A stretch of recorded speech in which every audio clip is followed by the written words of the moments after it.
of Sarawak Report. She needs no introduction, but we would like to talk a bit about Bersih 5. Absolutely. Hello to Sydney. I'm so sorry I'm not here with you to be on this march, but next time, very soon I hope, I'll be marching with you in Sydney. Right, first question. Why are we going on the march, wherever we may be in the world? Well, I think for people who care about Malaysia, which we both do, and all of you do very much, I think Bersih is one of the best things that's happening to Malaysia right now. It's bringing people together, uniting people rather than dividing them, which is what so many of the people in power seem to want to do.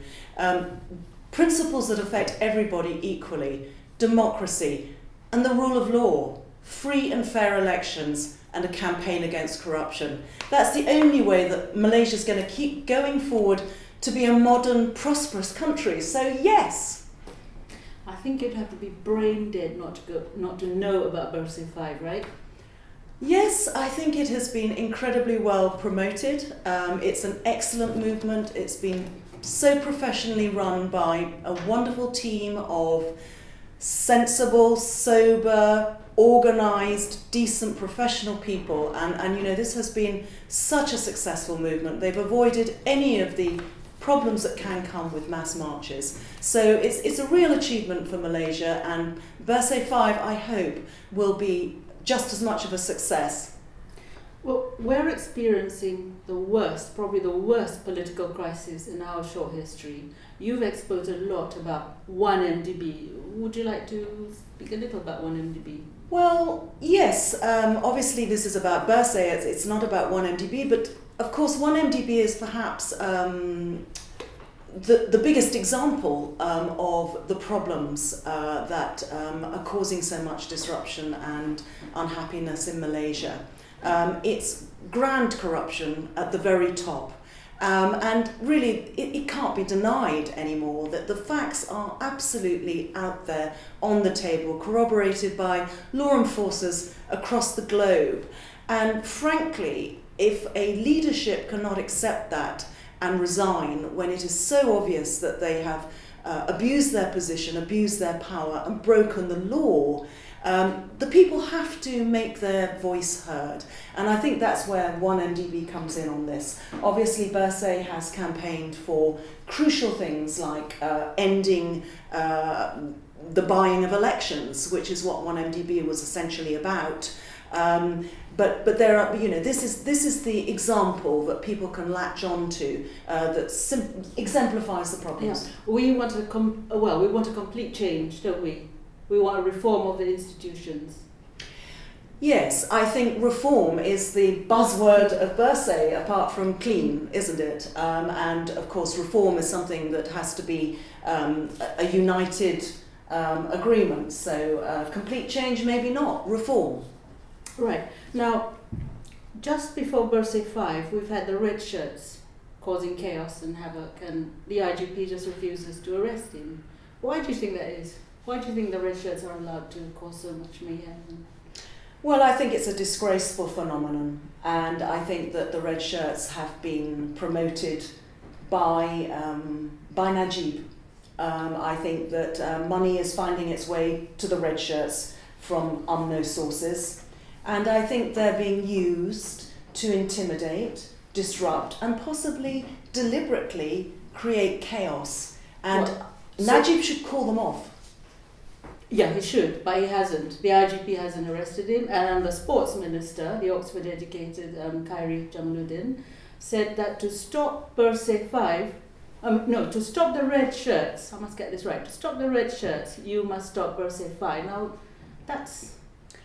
Well, I think it's been made clear by real lawyers, i.e. Amberger, the former head of Bersih, that there are provisions within the statutes of Malaysia to say that counter marches, which have no other purpose except to disrupt the peaceful expression of views by other marchers, are illegal and should be stopped. Yeah.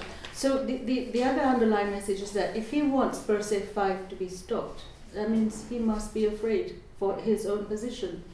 The message of Bersih 5 is getting through to the people. That's why he wants Bersih 5 to be stopped. This is Najib. Well, it's very shaming when millions, hundreds of thousands of people come out on the streets in Malaysia and across the world and protest about you being a corrupt leader. So obviously he's seeking to save face. He appears to think that by back-channeling money to the likes of Ali Tinju and Jamal Yunus is going to save his face. I don't think many people will buy that, but I think the more worrying aspect of this is, of course, the thuggishness, the deliberate, disruptive, aggressive behaviour of these people. Do you think he might use that as an excuse, the violence, possible violence? I mean, we don't want violence, but the way he's carrying on about it. I think people are saying, Najib, we've rumbled you. If that's what happens, and you call the National Security Act on the back of bad behaviour by red shirts, the world will know. I wouldn't do it. Yes, you have been warned. You have been rumbled in advance. Now, where to assemble? In most places around the world, we can go out to the streets and protest without any fear at all. Police are not going to touch you as long as you follow the law. Why in KL are we not allowed to go to Dataran Merdeka? Is it because of the psychological impact of Dataran Merdeka? Because it was where we lowered the Union Jack and then raised the Malaysian flag or Malayan flag with the Tunku? Well, I suppose that's why it's important for Malaysians to feel that they can go to that place to express their developing political views. Yeah. So I can see that it's a heart place for everyone. And yes, I'm sure you're right. It's symbolic, and they don't want to see the future leave them. They want to keep that unknown glory moment. Yeah. There. So it's more or less our Berlin Wall, in a way. Well, you can make your views and your voice heard, without going there. If that's going to cause trouble and violence. Yeah. You're going to be seen wherever you go. Yeah, because they I think it was the first Bersih where they said no, we couldn't go there, and then I think the second one they surrounded it with razor wire, and then when we had the sit-down protest, bantah duduk in Malay, and then when we got up to go, the police then blocked off all the LRT stations, so we couldn't go home. So yeah, people were getting rather panicky.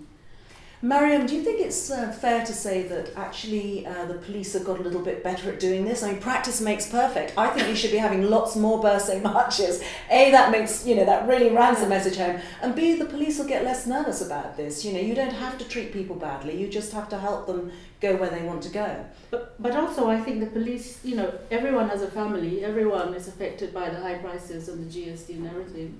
So perhaps some of them are following orders, but a lot of them probably feel for Bersih.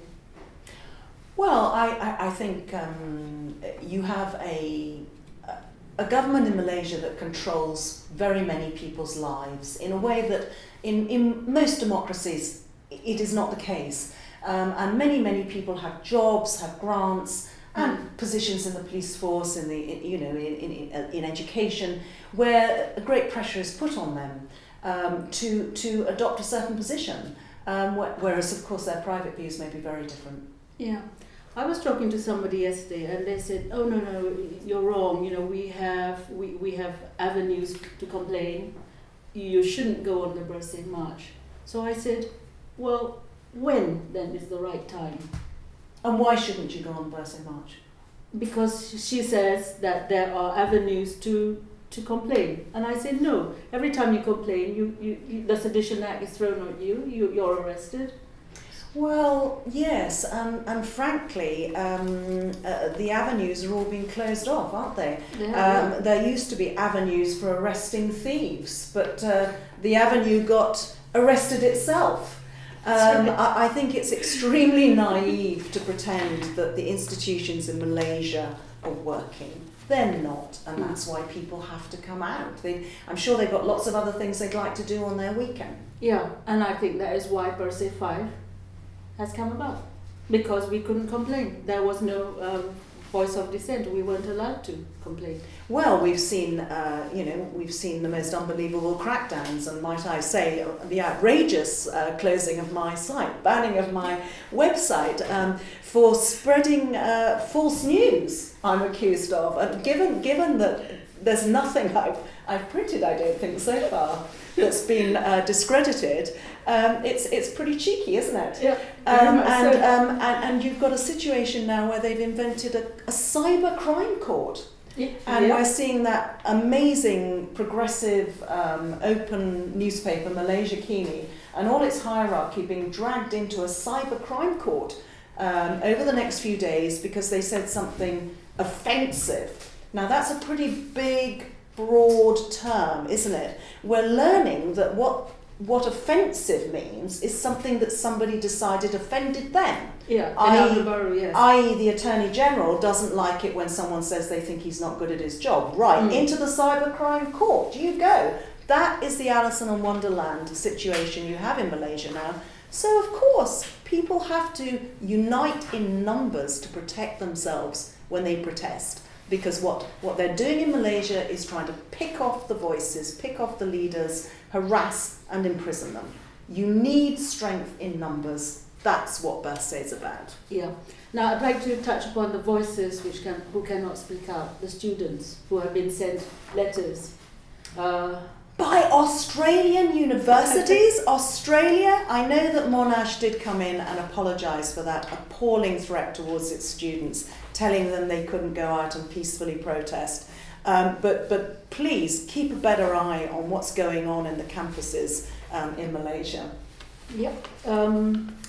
Now, who are the people going on the Bersih march? Because I'm going, you're going. They might say, oh, what are you? You're Mat Saleh, you're Gwailo. What are you? Busybodying into, nosing yourself into Malaysian stuff. What is your answer to that? I guess I was born in Malaysia. My first friends were Malaysians, and you don't forget your first friends. You don't forget where you were born. I'm sorry, you can't kick it out of me. I care about you all.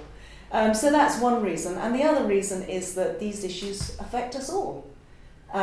These are global issues. What goes on in Malaysia, as we've seen with 1MDB, a massive global crime, affects us all. So we're all interested in what you're going to do. Yeah, and I also like to say that it is not, we are all ordinary Malaysians, just ordinary members of the Rakyat who are going out, all concerned about what is happening to our country, very young to very old, wouldn't you say? Yes, and indeed all those Malaysians who are going to be gathering with their Australian friends, I hope, in Perth, Sydney, Melbourne and other cities in Australia.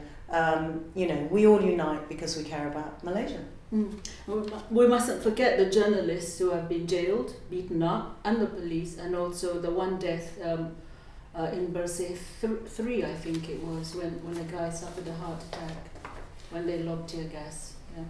So a plea for a safe day and good behaviour by the police, and for those red shirts, just to remember it's not worth doing what they're trying to do. Yeah.